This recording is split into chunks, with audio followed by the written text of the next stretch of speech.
Hello and welcome to the channel the स्टोमलेंट। My name is Syed Farman and हम discuss करें class 10th की biology. हमारा जो आज का टॉपिक है वो है रेस्पिरेशन। अगर आपको याद होगा तो कल हमने ह्यूमन डाइजेस्टिव सिस्टम को जो है डिस्कस किया था और एक एक करके सब पार्ट्स को पढ़ा था और उनकी डायग्राम भी देखी थी। तो आज का जो चैप्टर है, आज का जो टॉपिक है वो रेस्पिरेशन। तो रेस्पिरेशन से पहले हमारा एक छोटा सा एक टॉपिक दिया है हमारे टेक्स्ट बुक में, वो है डेंटल कैरियर्स। ठीक है, डेंटल कैरियर्स में हमें बताया गया है कि जब हम ब्रश नहीं करते हैं तो हमारे दांत जो है वो खराब होने के चांसेस होते हैं। हमारा एनामल जो है ऊपर वाला पार्ट एंड डेंट्राइन जो उसके नीचे वाला पार्ट होता है एनामल के, ठीक है, तो वो जो है सॉफ्ट होने के चांसेस होते हैं क्योंकि बैक्टीरिया जो है वो एसिड्स प्रोड्यूस करते हैं जब वो उस फूड पे ग्रो करते हैं जो उसमें बंद रहता है, और उससे हमारी जो टूथ की हार्ड सरफेस है वो सॉफ्ट होने के चांसेस होते हैं। तो उससे फिर इन्फेक्शन या माइक्रो ऑर्गेनिज्म जो है वो हमारी पल्प में घुस जाते हैं और हमें इन्फ्लेमेशन या एक जो है टूथ एक एक्स्ट्रा हो जाते हैं। तो वही उसमें बताया गया है कि ब्रश जो है इंपॉर्टेंट है, ब्रश हमें रोज करना चाहिए ताकि हम अपने दांत को प्रोटेक्ट करें। तो चलते हैं अपने टॉपिक की तरफ, वो है रेस्पिरेशन। रेस्पिरेशन जो अगर आपको याद हो तो कल हमने फूड पढ़ा था, फूड को हमने खा लिया था, डाइजेस्ट किया था और छोटे छोटे पार्टिकल्स में डिवाइड किया था। उसके बाद हमने उसको ब्लड में भी लिया था। अगर आपको याद होगा हमने विलाई के बारे में डिस्कस किया था, विलाई और लैक्टिकल्स। जब मैंने बोला था कि वो एक लिम्फेटिक मसल होती है और फूड उसी में चला जाता है, उसके बाद वो ब्लड स्ट्रीम में जो है छोड़ दिया जाता है।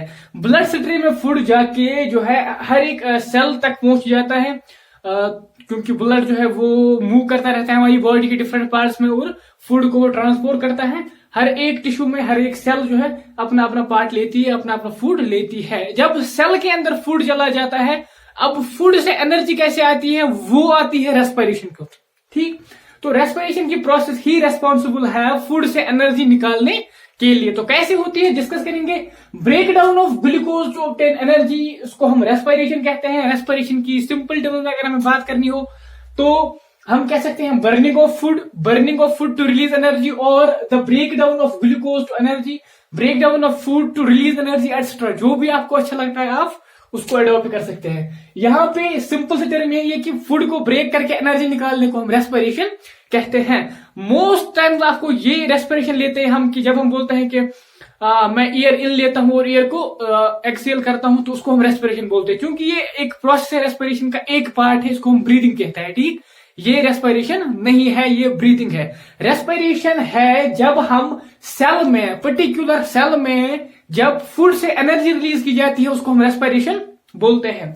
रेस्पिरेशन जो है दो वेज में परफॉर्म हो सकती है। दो वेज है रेस्पिरेशन करने की ऑर्गेनिज्म जो पाए जाते हैं। एक तो है एरोबिक रेस्पिरेशन, दूसरी है एनएरोबिक रेस्पिरेशन।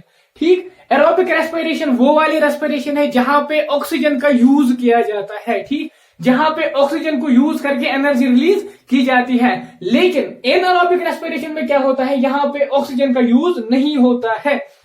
ऑक्सीजन के एब्सेंस में भी एनर्जी निकाली जाती है फूड से, ऑल्दो वो कम होती है एरोबिक रेस्पिरेशन से, पर यहां पे एनर्जी निकलती है विदाउट यूज ऑफ ऑक्सीजन।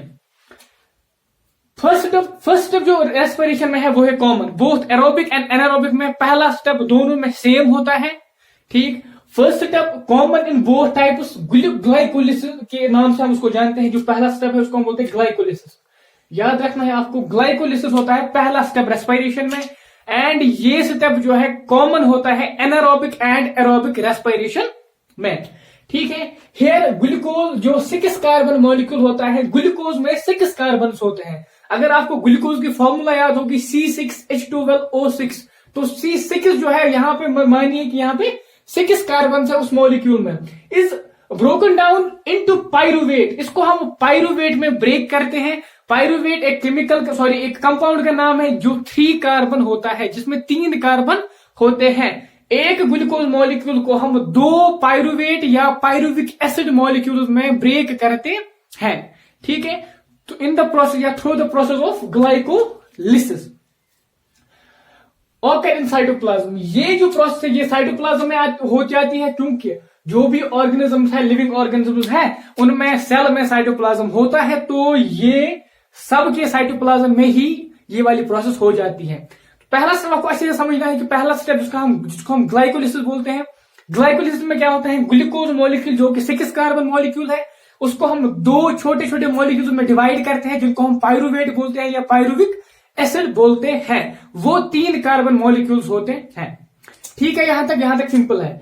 अब सेकेंड स्टेप जो है, अब पायरुवेट को आप कैसे डिवाइड करते हो वो डिपेंड करता है, उसकी डिफरेंट प्रोसेस है, उसी बेसिस पे हम डिवाइड करते हैं कि क्या प्रोसेस एरोबिक है, क्या ये एनारोबिक है। ग्लाइकोलिसिस में यहां पे आप याद रख सकते हैं, आपके लिए है कि यहां पे 8 एटीपी होता है। नेट गेन जो यहां पे होता है वो होता है 8 एटीपी। एटीपी क्या होता है वो हम नीचे जाके, जब हम नीचे आएंगे तो पढ़ेंगे वो। अभी आपको याद रखना है कि यहाँ पे एक तो 2 पायरुवेट मॉलिक्यूल निकलते हैं और कुछ एनर्जी निकलती है। Energy in the form of ATP निकलती है। कितने एटीपी? नेट गेन 8 एटीपी होता है। ठीक है, आ जाते हैं अपने सेकंड स्टेप पे। सेकंड स्टेप जो ये वेरी करता है, कैसे वेरी करता है? पहला तो जो स्टेप था ग्लूकोज को हमने यहाँ पे ग्लाइकोलिसिस, ठीक है, ग्लूकोज को ग्लाइकोलिसिस के थ्रू हमने पायरुवेट में कन्वर्ट किया। ठीक है, ये यहां तक तो हमें समझ में आ गया। यहाँ पे ग्लूकोज 6 कार्बन है, पायरुवेट 3 कार्बन है, प्लस एनर्जी भी यहाँ पे निकल गई, थोड़ी सी एनर्जी आ गई, इसको हमने 8 एटीपी के फॉर्म में जो है बंद कर दिया। अब यहां से क्या होता है, यहां से 3 स्टेप्स, 3 वेज के थ्रू ये प्रोसेस जा सकती है। या तो ये, अगर हम एब्सेंस ऑफ ऑक्सीजन की बात करेंगे, एनएरोबिक रेस्पिरेशन की बात करेंगे, एब्सेंस ऑफ ऑक्सीजन, एग्जांपल यहाँ पे यीस्ट है। ठीक है, तो यहाँ पे क्या होगा, यहाँ पे इथेनॉल निकलेगा, इथेनॉल 2 कार्बन मॉलिक्यूल है या इथाइल अल्कोहल से कहते हैं, प्लस CO2 निकलेगा, प्लस एनर्जी निकलेगा।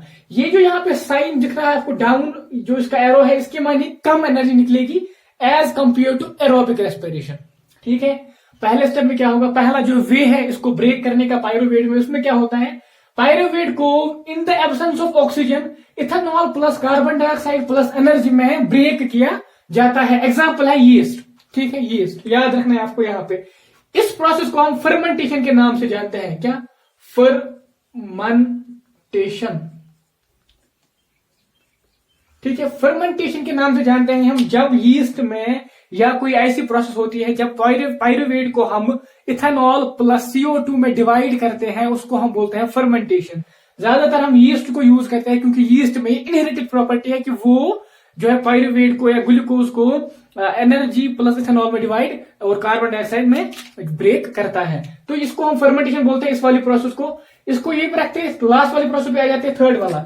ये जो टाइप ऑफ प्रोसेस है ये हो जाती है in presence of oxygen. In presence of oxygen ये वाली प्रोसेस होती है। यहाँ पे क्या होता है, CO2 plus water plus energy. ये जो एरो यहाँ पे दिखा रहा है हाई एनर्जी का इंडिकेशन है। यहाँ पे ये जो रेस्पिरेशन है प्रेजेंस ऑफ ऑक्सीजन होती है, इसको हम एरोबिक रेस्पिरेशन बोलते हैं। ठीक है, पायरुवेट को हम CO2 वाटर एंड एनर्जी में डिवाइड करते हैं। यहाँ पे एनर्जी बहुत ज्यादा होती है as compare to anaerobic respiration. ये प्रोसेस माइटोकॉन्ड्रिया में होती है। ठीक, ये साइटोप्लाज्म में होती है लेकिन ये माइटोकॉन्ड्रिया में होती है।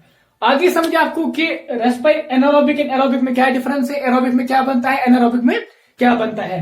यहाँ पे आप याद रख सकते हैं कि 38 एटीपी बन जाते हैं। ठीक है, और यहाँ पे नेट गेन होता है 2 एटीपी। तो यहाँ पे बहुत ज्यादा डिफरेंस है एनर्जी का, यहाँ पे बहुत ज्यादा एनर्जी निकलती है, यहाँ पे बहुत ही कम। ठीक है, अब क्या होता है कि जब हम एक्सरसाइज करते हैं, आपको याद होगा या आपने देखा होगा, ऑब्जर्व किया होगा कि हमारी जो है मसल्स में क्रैम्प्स आ जाते हैं, कि वो टाइप ऑफ मसल जो है थोड़ा सा वो काम करना थोड़ा सा बंद कर देते हैं, उनमें थोड़ा सा कंट्रैक्शन जो है वो कम हो जाता है। तो मसल्स में जो क्रैम्प्स आ जाते हैं वो आते हैं लैक ऑफ ऑक्सीजन, क्योंकि जब हम विगरस एक्टिविटी करते हैं, एक्सरसाइज करते हैं, तो ऑक्सीजन की सप्लाई ज्यादा चाहिए होती है एनर्जी रिलीज करने के लिए। लेकिन क्योंकि वहां पे कम ऑक्सीजन पहुंचता है, तो वहां पे क्या होता है, मसल्स में लैक ऑफ O2 हो जाता है और पायरुवेट को वहां पे लैक्टिक एसिड प्लस एनर्जी में कन्वर्ट किया जाता है। लैक्टिक एसिड जो है ये भी 3 कार्बन कंपाउंड है और एनर्जी भी बहुत ही कम यहाँ पे निकलती है। ये दो प्रोसेस जो है हम में हो सकती है, होती है, और ये जो है एनारोबिक रेस्पिरेशन है, हम में नहीं होती। तो ये वाली प्रोसेस हमें होती है, मसल्स में जो है लैक्टिक एसिड प्लस एनर्जी निकल सकती है, और जो प्रेजेंस ऑफ ऑक्सीजन हमारी बाकी सारी बॉडी में हो जाती है वो है माइटोकॉन्ड्रिया में हो जाती है। CO2 plus water plus energy release होती है। ठीक, अब यहाँ पे जो ये एनर्जी है, ये एनर्जी, इस एनर्जी को हम क्या करते हैं, energy release during respiration is used to form ATP।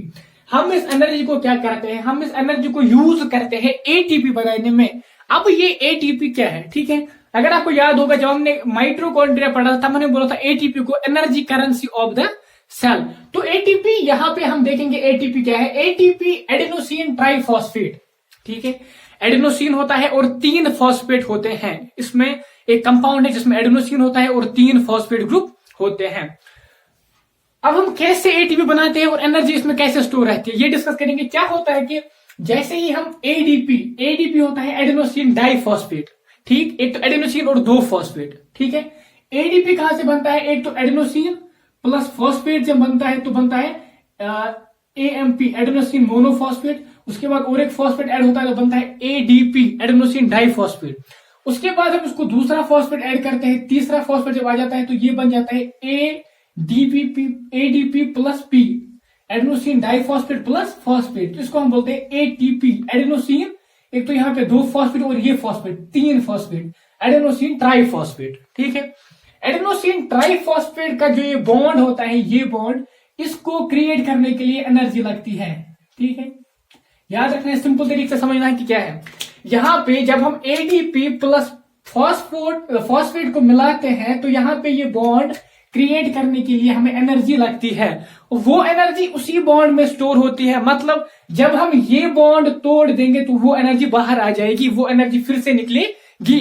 तो यहां पे हम वही एनर्जी यूज करते हैं। जब हम एटीपी का बोलते हैं कि हमने एटीपी यूज किया, तब हम ये वाला बॉन्ड जो है इसको ब्रेक करते हैं और इस फॉस्फेट को अलग करते हैं। मतलब ये वाली प्रोसेस यहां पर आ जाती है। यहाँ पे एडीपी निकलता है और फॉस्फेट निकलता है और हमें एनर्जी निकलती है। जब हम एटीपी बनाते हैं तो ADP plus phosphate plus energy लगती है और हमें एटीपी निकलता है। मैं होप करता हूं कि आपको समझ में आ गया होगा कि एटीपी और एडीपी का क्या मसला है, एनर्जी कैसे स्टोर होती है। यहां पे अगर आपके पास 1 मोल एटीपी है तो वो आपको 30.5 किलो जूल एनर्जी देंगे। 1 मोल एटीपी आपको 30.5 किलो जूल एनर्जी देंगे, ठीक है। तो नेक्स्ट पॉइंट पे आ जाते हैं। Terrestrial animals breathe atmospheric O2 while aquatic animals dissolve with O2. So aquatic organisms breathe faster. अब डिफरेंट वेज है, आपको O2 बॉडी में लेना है तो डिफरेंट वेज है इसके, ठीक है। अगर आपको याद होगा कि ऑक्सीजन जो है हमारे एटमॉस्फेयर में बहुत ज्यादा क्वांटिटी में है तो हम इजीली ऑक्सीजन को ले पाते हैं अपने अंदर, तो हमें उतनी स्ट्रगल नहीं करनी पड़ती है ऑक्सीजन को अंदर लेने के लिए। लेकिन अगर हम एक्वाटिक ऑर्गेनिज्म की बात करेंगे, वहां पे ऑक्सीजन जो है डिसॉल्व्ड फॉर्म में होता है वाटर में, और उनको वही वाला ऑक्सीजन अंदर लेना पड़ता है। तो सपोज अगर हम फिश की बात करेंगे, फिश में क्या होता है कि वो वाटर को अंदर लेते हैं। फिशेस जो है वाटर जो वहां पे होता है, जिस वाटर में वो रहता है, उस वाटर को अंदर लेते हैं और माउथ से अंदर लेते हैं और उसको गिल्स के ऊपर से पास कराते हैं। जो उनकी गिल्स होती हैं उसके ऊपर से पास कराते हैं और फिर वापस को बाहर छोड़ते हैं। तो जो वाला जो गिल्स होते हैं वहां पे बहुत सारी जो है ब्लड वेसल्स होती है, tiny tiny blood vessels capillaries होती हैं, और वहां पे जो है बहुत ही छोटी मेम्ब्रेन होती है, बहुत ही स्मॉल थिन मेम्ब्रेन होती है। तो वो उस वाटर से डिसॉल्व्ड ऑक्सीजन को एब्सॉर्ब करती है और वाटर में जो है कार्बन डाइऑक्साइड को छोड़ के बाहर फेंक देते हैं। तो वो वाला ऑक्सीजन वहां से यूज करते हैं फिर अपनी बॉडी को सप्लाई करने के लिए। इसी तरह अगर हम किसी ऑर्गेनिज्म की बात करेंगे, सपोज अर्थवर्म की बात करेंगे, तो अर्थवर्म जो है होल बॉडी के थ्रू ऑक्सीजन को एब्सॉर्ब कर लेती है। ऑक्सीजन उसकी जो है सरफेस होती है वो स्मूथ होती है और मॉइस्ट होती है, ठीक। और उसमें छोटे छोटे पोर्स होते हैं, वो स्मॉल एक थिन मेम्ब्रेन होती है ऊपर से, तो वहां के थ्रू बॉडी वॉल के थ्रू ही वो ऑक्सीजन को अंदर लेते हैं डिफ्यूजन के थ्रू और फिर बॉडी को होल बॉडी को सप्लाई करते हैं। अब बात करते हैं प्लांट्स में रेस्पिरेशन कैसे होती है। यहाँ पे छोटा सा टॉपिक लिखा है रेस्पिरेशन इन प्लांट्स। तो आपने ये बहुत बार सुना होगा कि प्लांट जो है वो ऑक्सीजन हमें देते हैं, ठीक। ये तो सिंपल से टर्म में हमें पता है कि जब फोटोसिंथेसिस होती है तो प्लांट्स ऑक्सीजन को रिलीज करते हैं। तो क्या आपने कभी ये सुना है कि प्लांट्स कार्बन डाइऑक्साइड को एटमॉस्फेयर में छोड़ते हैं? तो ये बात भी ट्रू है कि प्लांट्स एटमॉस्फेयर में कार्बन डाइऑक्साइड भी रिलीज करते हैं। अब कैसे, मैं वो बताऊंगा आपको। ये तो आपको जब दिन में क्या होता है कि फोटोसिंथेसिस होती रहती है, ठीक। फोटोसिंथेसिस में क्या होता है, एक तो ऑक्सीजन निकलता है, ठीक, और वाटर एक्स्ट्रा जो भी निकलता है उसको हमें उसके साथ कुछ नहीं है। और दिन में रेस्पिरेशन भी होती है, क्योंकि और जो प्लांट एक लिविंग ऑर्गेनिज्म है वहां पे रेस्पिरेशन भी होती है और फोटोसिंथेसिस भी होती रहती है दिन में। दिन की बात कर रहे हैं, नाइट का डिफरेंट मैकेनिज्म है। तो दिन में जो कार्बन डाइऑक्साइड रेस्पिरेशन में निकलता है वो यूज किया जाता है फोटोसिंथेसिस में, ठीक। और नेट जो बाहर किया जाता है वो ऑक्सीजन किया जाता है और अंदर कार्बन डाइऑक्साइड लिया जाता है, क्योंकि फोटोसिंथेसिस में मोर कार्बन डाइऑक्साइड की नीड होती है और रेस्पिरेशन से कम निकलता है तो नेट जो है कार्बन डाइऑक्साइड अंदर लिया जाता है, ठीक है, और ऑक्सीजन को बाहर किया जाता है। फिर से मैं समझाता हूं, दिन में क्या होता है, जो कार्बन डाइऑक्साइड रेस्पिरेशन में निकलता है, ये जो कार्बन डाइऑक्साइड यहां पे हमें दिखाया गया है जो रेस्पिरेशन में निकला, ये कार्बन डाइऑक्साइड जो है यूज किया जाता है फोटोसिंथेसिस में फूड प्रिपेयर करने के लिए, और इसीलिए दिन में नेट जो बाहर किया जाता है प्लांट बॉडी से, जो बाहर एटमॉस्फेयर में छोड़ दिया जाता है, वो होता है ऑक्सीजन। लेकिन नाइट में क्या होता है, नाइट में फोटोसिंथेसिस नहीं होती है, ठीक, क्योंकि लाइट नहीं है तो फोटोसिंथेसिस नहीं होगी। नाइट में क्या होता है, नाइट में रेस्पिरेशन तो हो जाती है, रेस्पिरेशन तो नाइट में भी होती है, दिन में भी होती है। नाइट में रेस्पिरेशन होती है और वहां पे ये वाला CO2 निकलता है।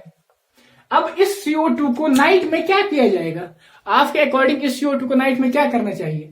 क्योंकि बॉडी के लिए, प्लांट बॉडी के लिए भी CO2 जो है वेस्ट है, तो नाइट में CO2 को एटमॉस्फेयर में छोड़ दिया जाता है। क्योंकि तो ये आपको याद रखना है कि दिन में प्लांट बॉडी ऑक्सीजन रिलीज कर दिया एटमॉस्फेयर में, लेकिन नाइट में नेट जो आउटपुट होता है, जो नेट बाहर किया जाता है, वो कार्बन डाइऑक्साइड होता है, क्योंकि वो रेस्पिरेशन से बाहर आता है। इंपॉर्टेंट पॉइंट है, in day time O2 evolved is used, sorry, CO2 evolved is used in O2 evolved is used respiration, sorry, थोड़ा सा सेंटेंस को डिफरेंट वे में लिखा है। इन डे टाइम में क्या होता है, जो O2 इवॉल्व होता है वो यूज किया जाता है रेस्पिरेशन में, और जो रेस्पिरेशन में CO2 यूज होता है, और जो रेस्पिरेशन में CO2 निकलता है वो फोटोसिंथेसिस में यूज होता है। लेकिन during night CO2 is eliminated. Night में क्या होता है, CO2 एलिमिनेट किया जाता है एटमॉस्फेयर में, क्योंकि वहां पे रेस्पिरेशन हो जाती है, और रेस्पिरेशन में CO2 जो है वेस्ट प्रोडक्ट है, उसको हमें बाहर करना है। क्योंकि नाइट में कोई फोटोसिंथेसिस नहीं होती तो CO2 यूज नहीं किया जाएगा, उसको एटमॉस्फेयर में छोड़ना है। तो प्लांट्स, अगर आपको क्वेश्चन आ जाए कि क्या प्लांट सिर्फ और सिर्फ ऑक्सीजन रिलीज करते हैं, नहीं, वो ऑक्सीजन रिलीज करते हैं, कार्बन डाइऑक्साइड रिलीज करते हैं, डिपेंड करता है कि टाइम कौन सा है। और इसी तरह और एक चीज आपके टेक्स्ट में दी गई है, ठीक है, जो भी ऑर्गेनिज्म जो है ऑक्सीजन लेता है, वो अपनी बॉडी को या उस ऑर्गन को जिसके थ्रू वो ऑक्सीजन जो है ऑब्टेन करता है, इस तरीके से मॉडिफाई करता है कि उसका सरफेस एरिया बढ़ जाए, ठीक, ताकि जो ऑक्सीजन है वो इजीली आ जाए, और उसके लिए सरफेस एरिया बहुत हो, ताकि वो इजीली बहुत ज्यादा क्वांटिटी में हमारी बॉडी में चला जाए, ठीक है। जिस सरफेस के थ्रू ये डिफ्यूजन प्रोसेस हो जाती है, ऑक्सीजन और कार्बन डाइऑक्साइड का एक्सचेंज हो जाता है, वो बहुत ही डेलिकेट होती है। प्लांट्स में तो ऐसा नहीं, प्लांट्स में डायरेक्ट जो है स्टोमेटा के थ्रू ही गैस एक्सचेंज हो जाता है। एनिमल्स में जो है वो मेम्ब्रेन बहुत ही डेलिकेट होती है और बहुत ही थिन होती है, ताकि जो है ये एक्सचेंज जो है इजीली हो सके। तो इतना जो है मुझे लगता है रेस्पिरेशन में हमारी टेक्स्ट में इतना दिया है, और इतना मुझे लगता है एनफ है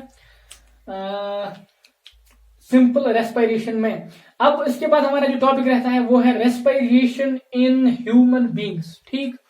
ह्यूमन बींग्स में रेस्पिरेशन पढ़ेंगे नेक्स्ट वाले लेक्चर में, क्योंकि थोड़ा सा अच्छा टॉपिक है, और डायग्राम बना के उसको डिस्क्राइब करेंगे, एक एक पार्ट्स को दिखाएंगे आपको कैसे, कहां से ऑक्सीजन जाता है और कहां से एयर जाती है, कहां से ऑक्सीजन फिर डिफ्यूज हो जाता है। सिंपल से टर्म्स है, कोई भी मतलब उतना टफ टर्म नहीं है कि आपको याद नहीं रहेगा या आपको डिफरेंट वे से डिस्कस करना पड़ेगा, आपको 2-4 लेक्चर सुनने पड़ेंगे, ऐसा कुछ भी नहीं है। अगर आप लेक्चर को आराम से सुनते हैं और अपनी टेक्स्ट बुक को एक बार पढ़ते हैं तो आपके लिए ये इजी है। आप चाहें तो इसको वीडियो को पॉज करके इसको नोट भी कर सकते हैं अभी।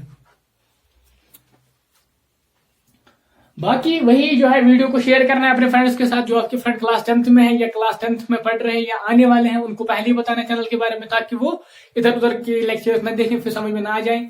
अगर आपको लगता है कि लेक्चर ठीक है तो आप वीडियो को लाइक कीजिएगा, क्योंकि वो हमारे लिए एनर्जी का काम करती है।